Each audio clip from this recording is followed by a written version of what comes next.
안녕하십니까. 10월 30일 금요일 말씀 묵상 시작하겠습니다. 오늘 말씀은 신명기 27장으로 넘어갑니다. 지금까지는 구체적인 이야기들, 그러니까 율법의 여러가지 세세한 구절들을 다뤘다면 이제 다시 한번 이 율법을 다 아우러 가지고 이것을 지키고 어떤 원칙을 가지고 살아가야 될 것인가에 대한 이야기가 시작될 겁니다. 이걸 통해서 하나님께서 주시는 은혜를 우리가 좀 더 강하게 느낄 수 있었으면 좋겠고요. 몇 번 이야기한 것이긴 하지만 우리가 이 세상에서 어떤 태도를 가지고, 그리고 이 세상의 그 우상숭배적인 세상을 살아가는 우리가 하나님을 섬기면서 살아간다는 것이 무엇을 의미하는지를 재확인할 수 있었으면 좋겠습니다. 그럼 이 시간 함께 말씀을 보겠습니다.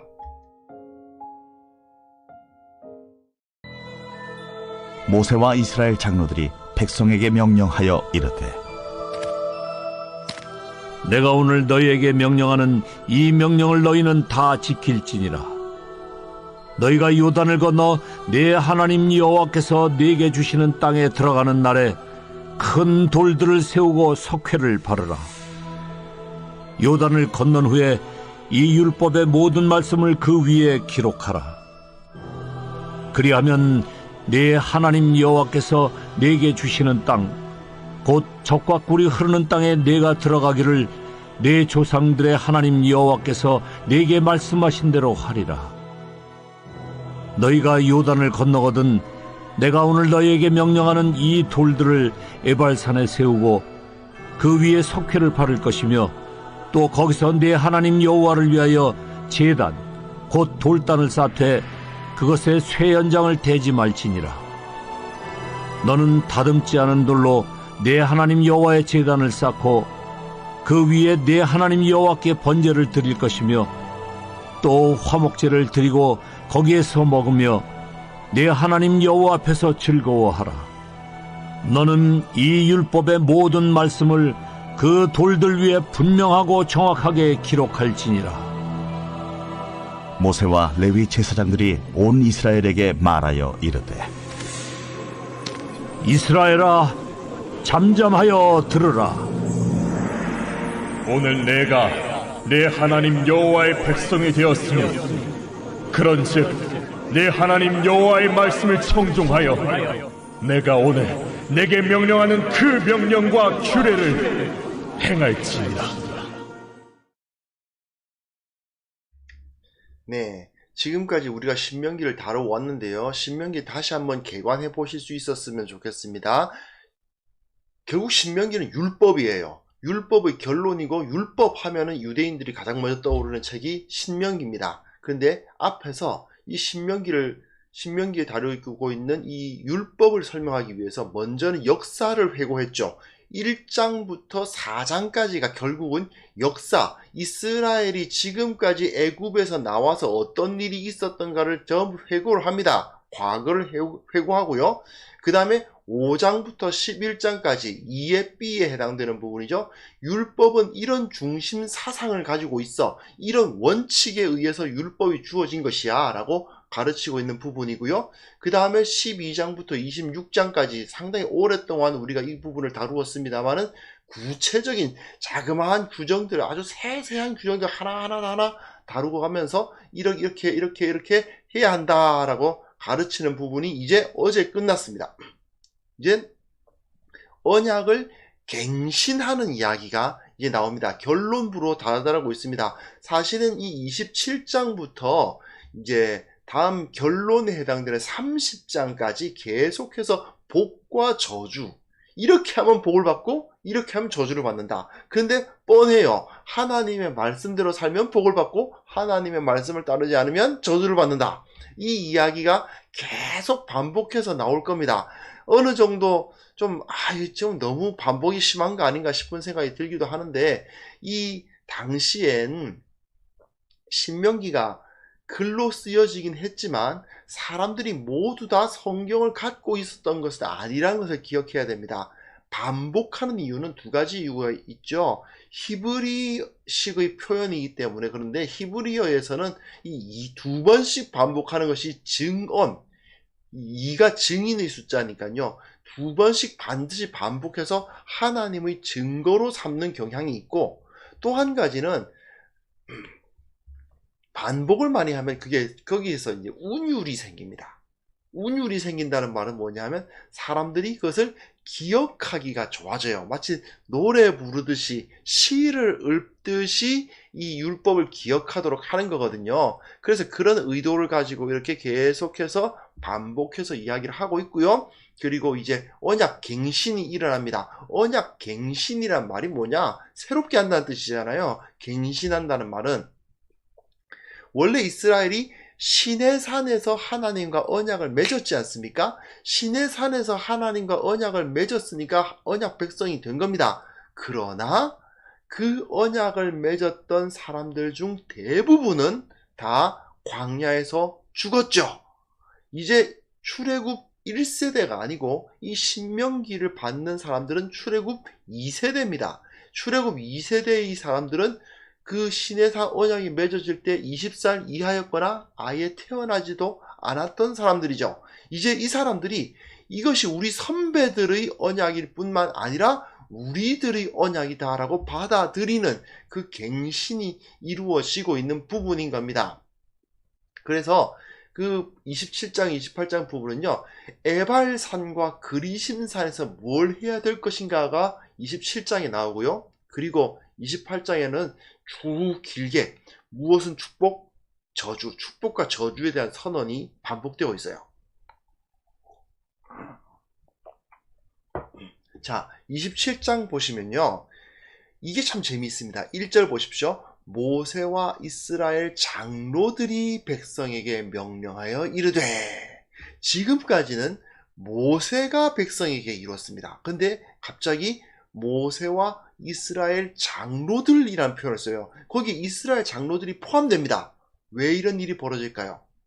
예, 26장과 27장을 끊는 그 단락을 구분하는 역할을 하는 부분입니다. 이게 이전에는 모세가 이야기했는데 이제는 모세와 이스라엘 장로들이 이야기를 해요. 이제 모세가 행했던 일을 이 이스라엘 장로들이 받아서 할 겁니다. 모세는 가나안 땅에 못 들어가요. 가나안 땅에 들어갈 이스라엘 장로들이 이제 그 모세가 했던 일을 할 거예요. 그러니까 이제 이들이 모세로부터 그 사명을 이어받고 있다는 것을 볼 수 있어요. 나중에 9절 가보시면 이제는 모세와 제사장 레위인들이라고 표현하고 있어요. 모세가 그 당시 이스라엘 장로, 즉 행정적 지도자들 뿐만 아니라 또한 제사장, 종교적 지도자들에게 자신의 권위를 나누어 주고 있다. 이제 새 시대가 열리고 있다. 모세가 그 이스라엘을 이끌었던 40년 광야 시대는 끝나고 있다라는 것을 보여주는 거죠. 근데 1절, 2절, 3절 보시면 결국은 하나님의 명령을 지켜 행하라고 말하고 있고, 2절에 거기 가서 큰 돌을 세우라고 해요. 큰 돌을 세우라.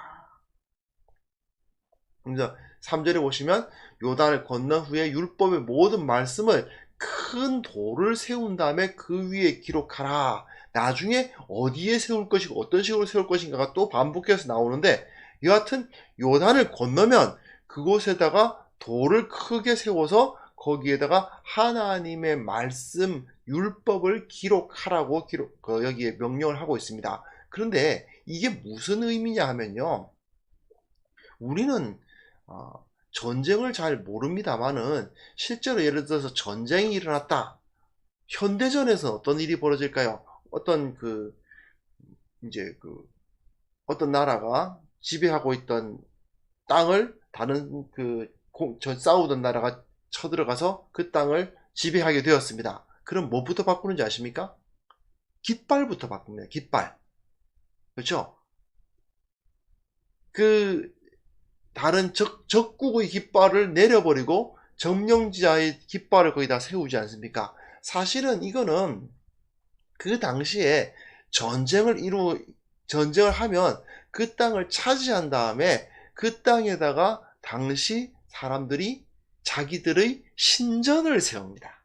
신전을 세우고 왕궁을 세우고 신의 우상을 세워요. 왜냐하면 그 당시에는 전쟁이라는 것이 자기들이 섬기는 신과 저들이 섬기는 신의 싸움이라고 생각을 했단 말이죠. 근데 요즘도 사실 그렇지 않습니까?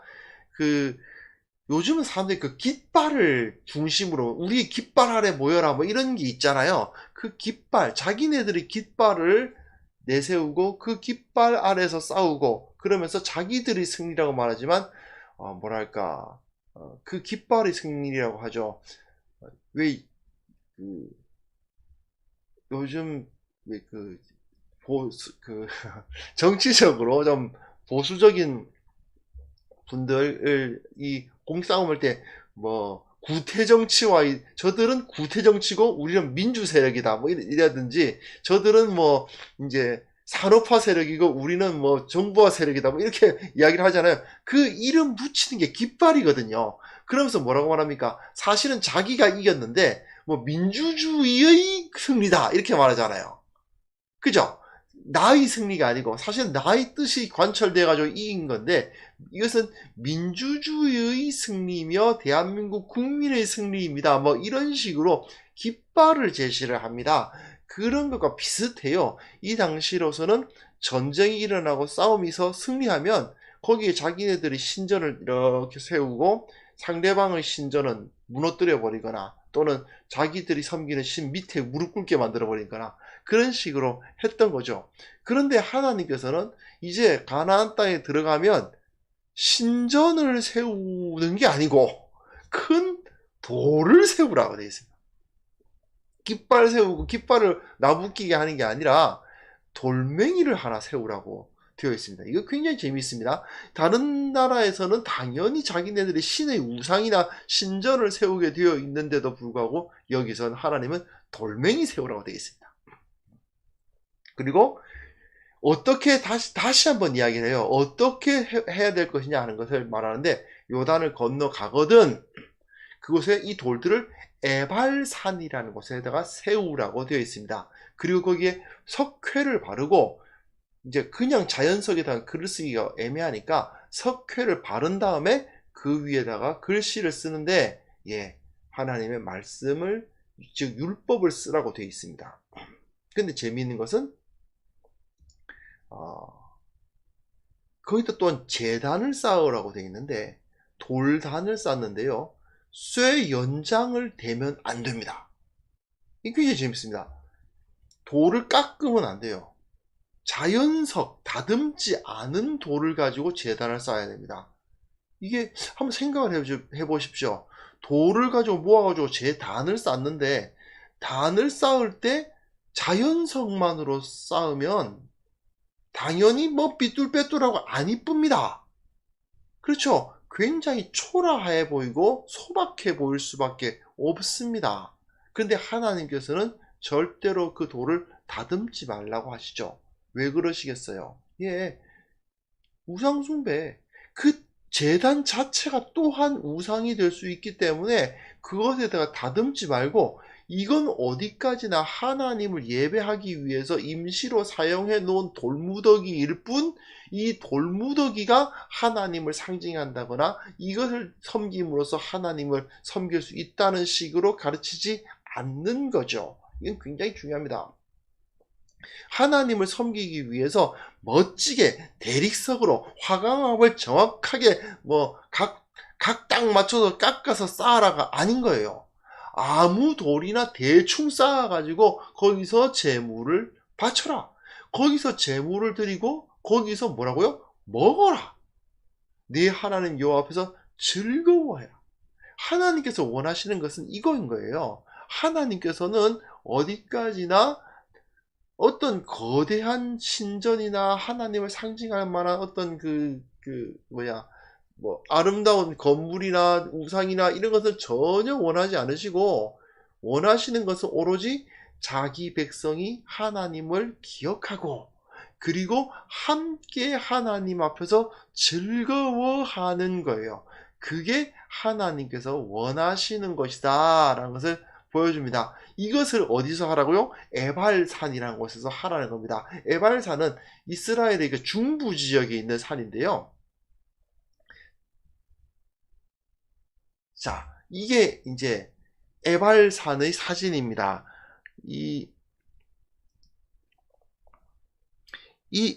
왼쪽에 있는 이곳이 그리심산이에요. 그리심산. 그리고 이곳이 에발산입니다. 6지파는 이 그리심산에 올라가서 6지파는 그리심산에 올라가서 축복을 선포하고, 여기서는 6지파는 다시 이쪽에 올라가서 에발산이죠. 이 오른쪽에 에발산에 올라가서 저주를 선포하도록 되어 있어요. 그리고 이 그리심산과 에발산 사이에 있는 요 동네가 뭐냐 하면 세겜이라는 동네입니다. 예. 왼쪽, 그러니까 이게 지금 그 서쪽에서 동쪽을 바라보고 찍은 사진이거든요. 그러니까 북쪽에 있는 산이 그리심산, 남쪽에 있는 산이 에발산이고, 그 가운데 세겜이라는 동네가 있는데, 이 에발산에다가 그 율법이 기록된 돌을 세우는 거예요. 이게 뭐냐 하면 아담이 다스리는 에덴 동산에서는 생명나무와 선악을 알게 하는 나무가 있었잖아요. 2개가 있었잖아요. 이 이스라엘 가나안 땅은 이스라엘이 다스리는 에덴 동산과도 같은 겁니다. 그래서 한쪽에서는 축복을 선포하는 그리심산, 한쪽에서는 저주를 선포하는 에발산. 그런데 어디에 율법이 있어요? 예, 에발산에 있어야 됩니다. 선악을 알게 하는 나무에 법이 붙잖아요. 이것을 먹지 말라라는 법이 붙죠. 예, 마찬가지로 에발산이 이것을 저주를 선포한, 너희가 하나님을 떠나면 저주를 받을 것이다, 반드시 죽으리라 했던 그 저주를 선포한 선악을 알게 하는 나무와 같이 에발산에 그 율법이 붙어서 선포가 되는 것을 볼 수가 있습니다. 여기서 우리는 정말 재미있는 것은 이 높은 산에다가 양쪽에다가 멋지게 신전을 짓거나 그러지 않고, 예, 돌멩이 세우라고, 율법을 중시하고 거기서 하나님 앞에서 즐거워할 일이지, 결코 어떤 하나님을 형상화할 수 있을 만한 어떤 것을 하지 마라. 오로지 석회 발라서 잘 보이라고, 석회 발라서 율법을 써놓는 것, 그것만을 강조하시죠. 하나님의 백성들은 오로지 율법, 그 진리만으로 살아가는 사람들인 겁니다. 그래서 9절 보시면 다시 모세와 레위 제사장들이, 1절에서는요 모세와 이스라엘 장로들이었는데 여기선 레위 제사장들이라고 되어 있죠. 근데 같은 이야기를 해요. 이스라엘아 잠잠하여 들으라. 하나님이 너희는 여호와의 백성이다. 여호와의 백성은 신전 짓는 사람들 아니다. 우상 만드는 사람들 아니다. 상징물 세워가지고 막 하는 사람들 아니다. 말씀을 청종하는 사람들이다. 말씀대로 살아가는 사람들이다. 이것을 계속해서 강조하고 있는 것입니다. 자, 이게 우리의 정체성입니다. 하나님께서는 어떠한 그 눈에 보이는 상징물을 원치 않으셨습니다. 그런데요, 사람들은 원래 눈에 보이고 손에 잡히는 거 좋아해요. 그러다 보니까 하나님께서 보여주시는 것은 좀 불만스러워하는 경우가 많죠. 왜냐? 하나님은 늘 보이지 않으시잖아요. 그리고 말씀하시는 게 이 하나님의 말씀이라는 것도 한번 보십시오. 좀 모호하죠. 뭔 소린지는 알겠는데 그래서 내가 지금 어떻게 해야 되지? 라고 말했을 때는 뭔가 좀 모호하지 않습니까? 하나님이 이런 명령을 주셨는데 그 명령을 내가 순종하기 위해서 자 이렇게 해서 이렇게 해서 이렇게 해서 이렇게 해. 알았지? 네, 그럼 하는 그 시킨 대로만 딱 하면 되는 게 아니죠. 하나님께서는 원칙을 하나 딱 정해주시고 이게 법이야. 그리고 네가 그 안에서 자유롭게 네가 원하는 것대로, 다만 이 법의 테두리를 넘지 않는 한에서 그 원칙 안에서 자유를 누리면서 하나님을 섬겨라. 이렇게 말씀하시는 분이지, 너 어디 가서 뭘 어떻게 한 다음에 그 다음에 몇 시까지 어디 가서 뭘 하고 그 다음에 몇 시까지 뭐 어디 가서 이거 한 다음에 들어가서 집에 가서 자, 알았지? 이게 아니라는 거죠. 그런 식으로 구체적으로 하나하나 가르쳐 주는 사람은 노예이기 때문이에요. 노예만 그런 식으로 시켜요. 하나님은 우리를 노예로 삼지 않으세요. 우리에게 자유를 주시거든요. 그렇기 때문에 자, 너희들이 거기서 행복하게 즐겁게 살아라. 하지만 이런 건 안 돼. 알았지? 이것이 법이야. 이 법망 내에서 너희들이 원하는 대로, 꿈꾸는 대로, 하고 싶은 대로 즐겁게 행하며 하나님을 높이며 살아라. 이렇게 말씀하시는 분이라는 거죠. 이게 율법을 강조하시는 이유인데, 근데 사람들은 그렇게 하려고 하지 않아요. 좀 구체적으로 가르쳐 주세요, 주님. 이렇게 하면 돼요.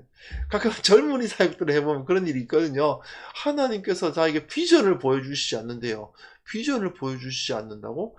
그 무슨 소리냐면, 선생님이 돼야 될지, 회사원이 돼야 될지, 뭐, 유학을 가야 할지, 취직을 해야 될지, 하나님께서 보여주시지 않는데요. 예. 하나님께서 그걸 안 보여주시는 게 더 좋은 거죠. 왜 그런 줄 아십니까? 우리에게 자유를 주셨기 때문에 그래요. 하나님은 우리가 유학을 가기를 기뻐하시기도 하고 취직을 하기를 기뻐하시기도 해요. 좋은 아빠들은 너 다음에 커서 이거 해. 너 법관 안 되면 끝이야. 너 의사야 무조건. 의사 아니면 너 나하고 볼 생각하지 마. 이런 식의 아버지가 좋은 아버지인가요?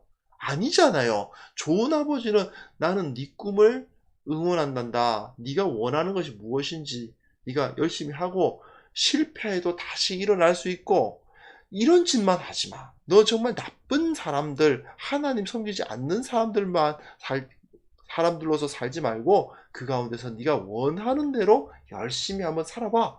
이렇게 말하는 아버지가 좋은 아버지잖아요.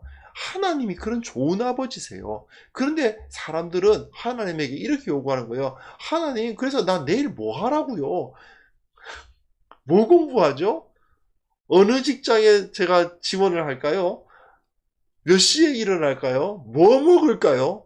이런 식으로 물어본단 말이죠. 이거는 노예의 태도이거든요.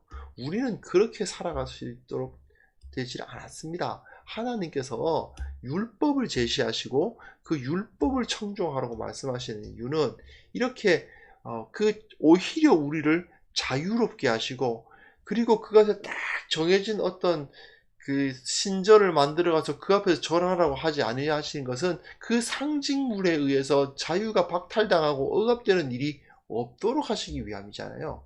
그런 모습들을 우리가 생각해 본다면 우리가 어떻게 이 세상에서 살아가야 될 것인지를 생각해 볼 수 있을 것입니다. 하나님은 우리를 자유롭게 하셨습니다. 율법을 지키면 그 율법을 지키는 것이 그렇게 힘들고 어려운 게 아니에요. 그 율법의 하나님의 말씀의 뜻을 알아나가면서 그것에 순종해 나가기 시작하면 하나님께서 우리들에게 자유를 주시고 크신 복을 허락하여 주신다는 것을 우리가 확신할 수 있었으면 좋겠습니다. 주님께서 우리에게 무엇을 원하시는지, 주님께서 우리에게 정말 우리의 모습을 보고 정말 기뻐하시는 것이 무엇인지 다시 한번 생각하며 기도하는 시간 가졌으면 좋겠습니다. 함께 기도하겠습니다.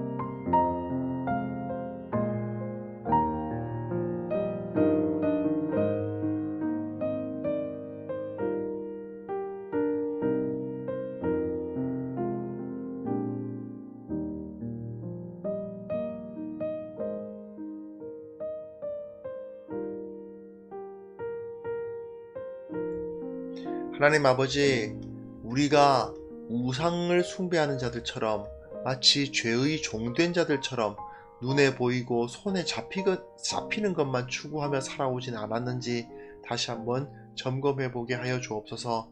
우리는 보이지 아니하시나 우리 가운데 살아계시는 주님, 우리 하나님을 믿고 따르는 사람이고, 참으로 모호해 보이지만 너무나도 확실한 이 하나님의 말씀을 믿고 살아가는 자들이라는 사실을 다시 한번 기억하게 하여 주옵소서. 우리는 결코 예배당 건물이나 교회의 조직이나 사람들의 여러 가지 교제들이나 어떤 커리큘럼에 의해서 묶여있는 사람들이 아니라 하나님의 말씀의 진리 안에서 자유롭게 되어 있다는 사실을 다시 한번 확인하는 자들 되게 하여 주옵소서. 우리가 더 이상 죄의 종이 아니고 또한 율법의 종이 아니라는 사실을 온전히 깨닫게 하여 주시기를 원합니다. 하나님 아버지, 우리가 이 세상에 나아가서 이 자유를 누리지 못하는 자들에게 참된 자유를 전할 수 있기를 원합니다. 그렇기 위해서는 먼저 우리 가운데 자유의 기쁨이 넘쳐야 되겠사오니 우리로 하여금 진리로 가득하게 하여 주시고, 또한 이 진리를 아는 지식을 가지고 세상 가운데 복음을 전할 수 있는 기회와 용기도 허락하여 주시옵소서. 오늘 하루를 승리하는 날로 만들어 주시기를 원합니다. 젖과 꿀이 흐르는 땅을 약속하셨던 주님, 우리가 저 세상에 나아갈 때에도 반드시 승리할 것이라는 것을 보장하여 주시고, 이스라엘에게 젖과 꿀이 흐르는 그 땅을 주셨던 것처럼 우리에게도 저 땅을 정복할 수 있는 힘과 능력과 기회를 허락하여 주옵소서. 오늘 하루를 주님 앞에 의탁합니다. 승리하게 하시고 함께 하여 주시고 지켜주시고 모든 것을 공급하시는 그 하나님의 손길을 체험하는 하루가 되게 하여 주옵소서. 예수님의 이름으로 기도합니다. 아멘.